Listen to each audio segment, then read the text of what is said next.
Hey, welcome to day 7 of Cybersecurity Month. Today we're talking about QR codes. QR codes, for those who don't know, are those weird square blocks that we scan all the time with our phones. They've been around for about 20 years, and they're kind of like fancy barcodes in that they allow us to just scan something and they take us somewhere. Most barcodes are limited to a couple of digits and maybe letters, I think. But QR codes have a lot more capacity and as a result can do a lot more stuff.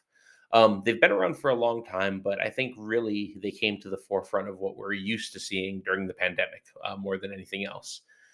During that time when every restaurant and bar kind of had to move to paperless things in order to meet, cleaning requirements and stuff like that, it became really, really common for us to walk into a place, see a QR code to scan and do it immediately without kind of thinking about it.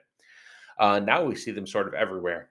Walking around town, I see them at bus stations, to scan and see when the bus schedule is. I see them at restaurants, every bar, any conference I go to, including my own presentations, have a QR code to scan to get you to their LinkedIn or something like that. And while it is very convenient and easy to use, it also brings with that some risk. Anytime we get used to doing anything a bunch, somebody's going to try to find a way to manipulate that, and QR codes are no different. What we're seeing a lot of now is that attackers are starting to go into restaurants and bring their own little QR codes and paste them over the ones that are supposed to be for your menu and getting you to a malicious site. Or what we're seeing in some cases are people going around, and a lot of parking meters have QR codes so you can pay from your phone now. And if an attacker wanted to, they can go, make a mock up of that site or a phishing site very similar to the one for the paying, put their QR code there, and all of a sudden you're paying an attacker instead of the city or whoever owns the lot. So we spend a lot of our time when we educate users on clicking in URLs and emails to, think before they click, hover over it, see where the link is going, all that good stuff. There's no real easy way to hover on a QR code. Um, in current apps, I mean, the best you can do is here, I can kind of scan one for you.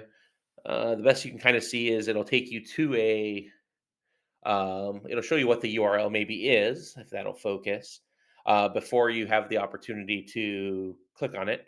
In this case, it's a YouTube link because that's what I have up on the screen.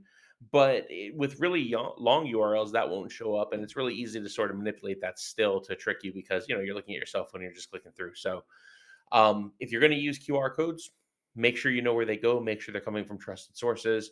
And if you're ever in doubt, type it out. Is kind of the advice, right? If you think you want to go to a website and you're not really sure if that QR code gets you there, just type the URL into your browser like normal. That's today's tip.